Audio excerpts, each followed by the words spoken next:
In the early 12th century, a new fervor swept across the Christian lands of Europe. Tales of the First Crusade's success had ignited the imaginations of kings and commoners alike. The city of Jerusalem was once again in Christian hands, a monumental achievement celebrated far and wide. Yet the newly formed Crusader states were fragile, surrounded by powerful enemies and in constant need of support. From the cold, rugged lands of the north, a young king heard this call to arms and faith. He was Sigurd I of Norway, a man whose destiny would be forever linked with the holy city of Jerusalem. His reign, alongside his half-brother Eystein, was dawning as a golden age for the medieval kingdom of Norway. Sigurd, however, was not content with ruling from his throne alone. He was a Viking at heart, filled with a desire for adventure, glory, and a demonstration of his piety. He announced his intention to undertake a pilgrimage and crusade to the Holy Land, a declaration that resonated deeply with his people. This would be no ordinary journey.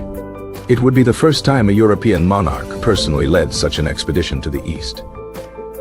Preparations began in earnest across the kingdom. Mighty trees were felled in the dense Norwegian forests, their timber destined for the construction of a grand fleet.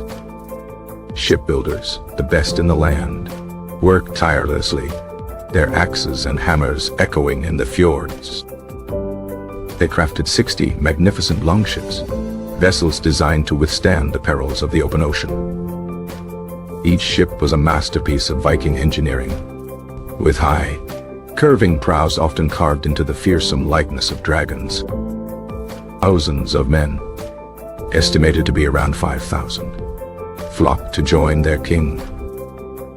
They were warriors, sailors, and adventurers, drawn by the promise of wealth, divine favor, and the honor of battle. In the autumn of 707, the great fleet was finally ready. With supplies loaded and farewells made, Sigurd the Crusader and his formidable force set sail from the shores of Norway. A brisk wind filled the square sails of the longships, propelling them south into the vast and unpredictable North Sea. Their first destination was England, a land with deep historical ties to the Norse people. King Henry I of England, a shrewd and powerful ruler, welcomed the Norwegian king and his army. The Vikings spent the winter of 1017 to 108 in England, a period of rest, resupply, and diplomacy.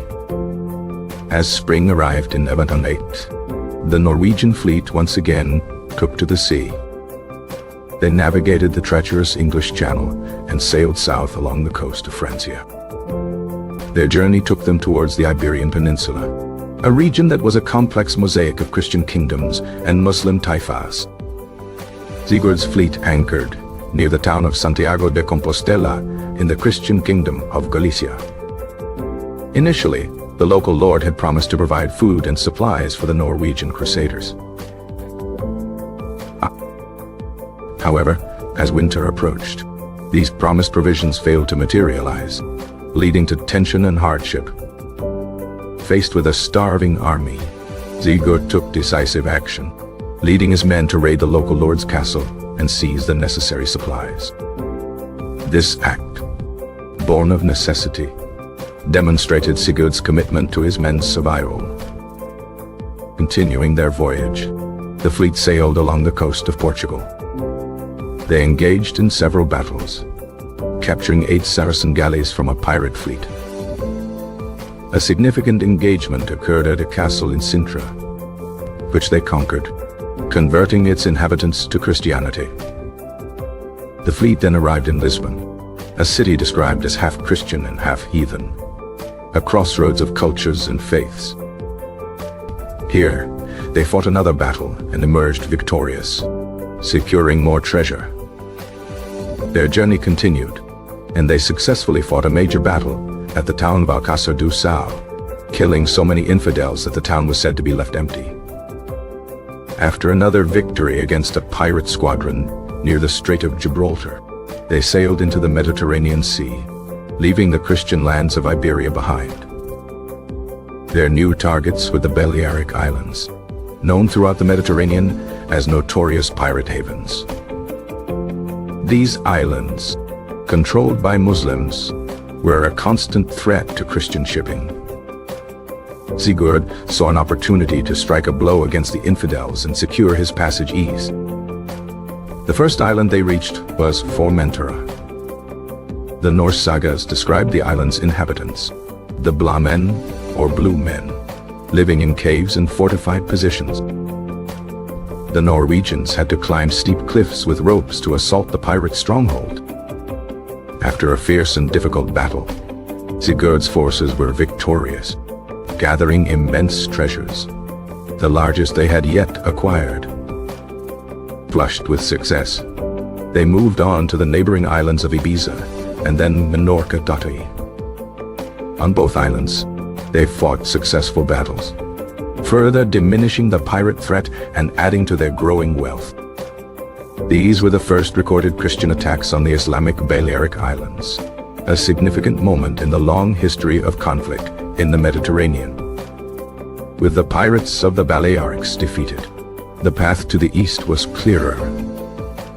In the spring of 1109, the fleet sailed for Sicily, a vibrant and powerful Norman kingdom in the heart of the Mediterranean. The young king, Roger II of Sicily, himself of Viking descent, received Sigurd with great honor and lavish hospitality in his capital of Palermote. The Norwegian king and his men spent the winter of 1109 to 110 in Sicily, enjoying the rich culture and relative peace of the island. It was a welcome respite after years of travel and combat.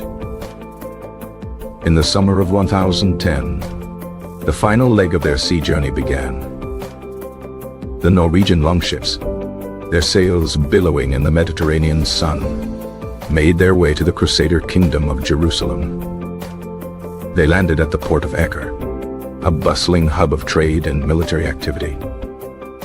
From Acre, Sigurd and his men began their overland journey to the holy city itself. The news of the Norwegian king's arrival was met with great excitement by the Crusaders in the Holy Land. King Baldwin I of Jerusalem, the ruler of the fledgling kingdom, rode out from the city to personally welcome Sigurd. The meeting of the two kings was a moment of profound significance, a symbol of the unity of Christian Europe, from the distant north to the embattled south. Together, King Baldwin and King Sigurd rode in a grand procession towards Jerusalem. Crowds of people lined the roads, cheering for the Viking king who had traveled so far to aid their cause. Upon entering the holy city, Sigurd was taken to the most sacred sites of Christianity. He visited the Church of the Holy Sepulchre, the site of Christ's crucifixion and resurrection. It was a deeply moving experience for the Norse king, the culmination of his long and arduous pilgrimage. King Baldwin then invited Sigurd to join him on a journey to the Jordan River.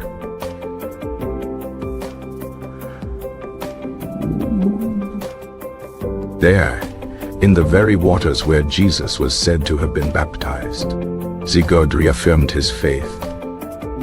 This act of piety further solidified the bond between the two monarchs. The kingdom of Jerusalem was in dire need of military assistance, and Sigurd's arrival was timely. The coastal city of Sidon remained under the control of the Fatimid Caliphate of Egypt, a strategic port that posed a threat to the Crusader-held coast. King Baldwin asked for Sigurd's help in capturing the city, and the Norwegian king readily agreed. The Norwegian fleet, which had sailed from Acre, blockaded the port of Sidon, preventing any aid from reaching the city by sea. This naval blockade was crucial to the success of the siege.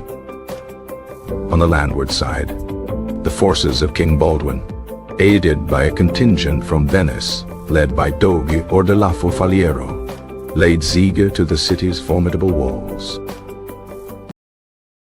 The combined assault proved to be overwhelming for the Fatimid defenders, After a hard-fought siege, the city of Sidon fell to the Crusaders on December 5th, 1110. Sigurd and his men had played a heroic and decisive role in the victory. In recognition of his invaluable contribution, King Baldwin and the Patriarch of Jerusalem bestowed upon Sigurd the highest honor they could offer. He was presented with a precious relic, a splinter taken from the true cross. This sacred artifact was a symbol of his successful crusade and a tangible link to the life of Christ. With his vow fulfilled and his reputation as a great Christian warrior secured, it was time for Sigurd to begin his long journey home. However, he would not return the way he came. In 1111, Sigurd and his remaining men sailed north, not for Norway, but for the magnificent city of Constantinople, the capital of the Byzantine Empire. The Norsemen called this legendary city Miklagard, the Great City. Emperor Alexios the Komnenos, the powerful ruler of the Byzantine Empire, received Sigurd with immense ceremony and honor. He was fascinated by the Viking king and his tales of the long journey from the north. Sigurd, in a grand gesture of goodwill and respect, gifted all 60 of his longships to the emperor. He also presented Alexios with much of the treasure he had accumulated. In return for this generosity, the emperor provided Sigurd and his men with strong horses and supplies for their arduous overland journey back to Norway. Many of Sigurd's warriors chose to stay in Constantinople, enlisting in the elite Varangian Guard, the personal bodyguards of the Byzantine emperor. Sigurd's return journey across the continent of Europe was an epic in itself, lasting nearly 3 years. He traveled through the lands of Bulgaria, Hungary, Pannonia, and Swabia. He was received by kings and rulers along the way, his fame having preceded him. In Bavaria, he met with Lothar II, the Holy Roman Emperor, further strengthening the ties between Norway and the great powers of Europe. Finally, in 1111, after 4 years of adventure, war, and pilgrimage, Sigurd the Crusader arrived back in his kingdom of Norway. He was greeted as a hero, his journey already the stuff of legend. His crusade had not only brought him personal glory, but had also placed Norway firmly on the map of Christendom. The relics he brought back, especially the splinter of the true cross, became treasured possessions of the Norwegian kingdom. Sigurd's reign continued for many years, and he was known as a strong and effective ruler. Built a cathedral in Konghelle and dedicated it to the Holy Cross, housing the sacred splinter he had earned. His journey transformed him from a mere Viking king into a figure of international renown. The saga of Sigurd the Crusader, the Viking who went to Jerusalem, would be told and retold for centuries.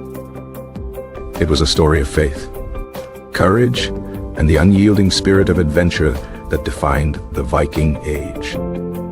His longships had carved a path from the icy fjords of the north to the sun-drenched shores of the Holy Land. He had battled pirates and infidels, stood side by side with kings, and prayed at the holiest sites of his faith. He had shown that even the most distant kings of Europe were part of a shared Christian world. The journey had cost many lives and immense resources, but its impact was immeasurable. It strengthened the Crusader states, brought back holy relics, and elevated the status of Norway in the eyes of the world. Sigurd's personal transformation was also profound, evolving from a warrior chieftain to a respected European monarch.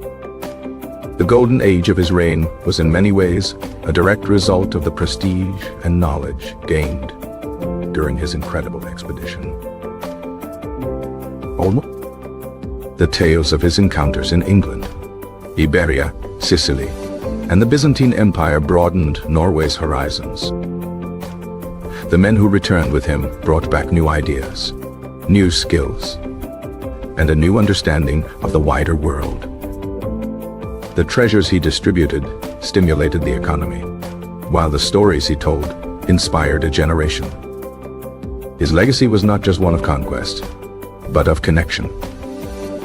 He had bridged the gap between the Scandinavian world and the heart of Christendom in the Mediterranean. The image of his dragon-headed ships sailing into the harbor at Acre became a powerful symbol of his era. The siege of Sidon was a textbook example of combined arms cooperation in the medieval period. The Norwegian naval power was the key that unlocked the city's defenses.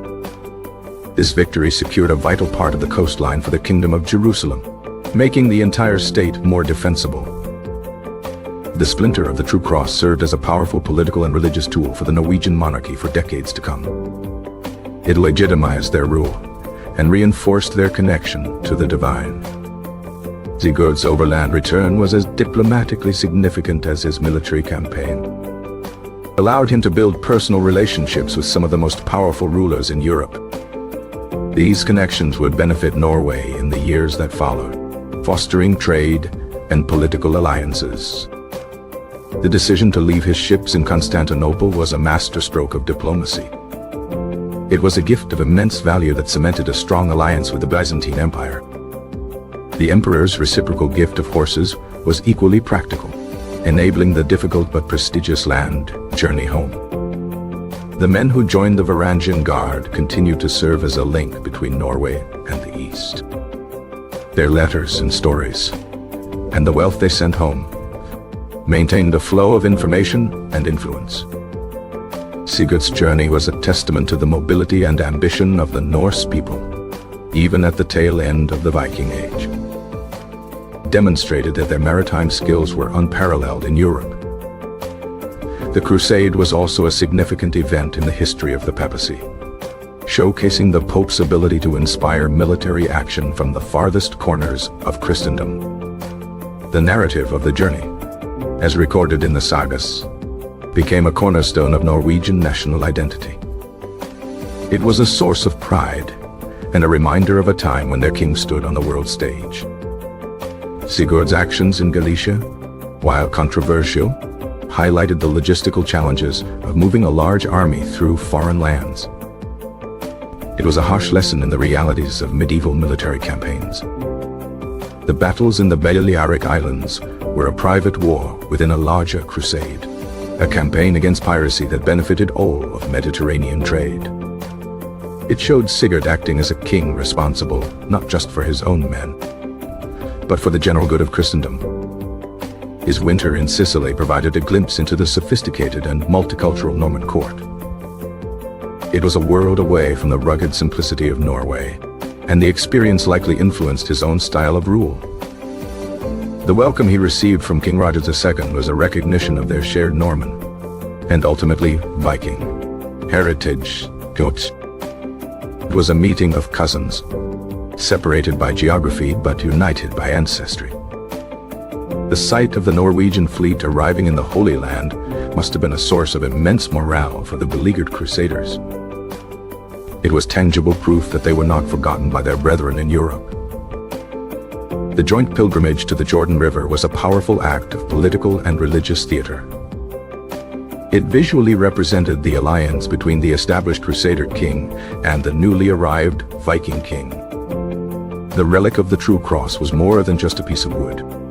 It was the ultimate symbol of divine approval. Possessing it gave Sigurd a status that no amount of gold or military victory could buy. The journey home through lands like Hungary and Bulgaria, which had once been wild frontiers, showed how Europe was becoming more interconnected. Sigurd's safe passage was a sign of a developing continental order. Meeting with the Holy Roman Emperor was a summit between the leader of the Scandinavian world and the leader of Central Europe. It was a recognition of Norway's growing importance. When Sigurd finally returned to Norway, he was a changed man, and he returned to a kingdom that would be changed by his experiences. The Crusade was the defining event of his life and a pivotal moment in the history of his nation. He had successfully navigated the complex worlds of war, diplomacy, and faith. His story is a vivid illustration of the medieval world, a tapestry woven with threads of violence, piety, and adventure. He remains one of the most fascinating figures of the crusading era.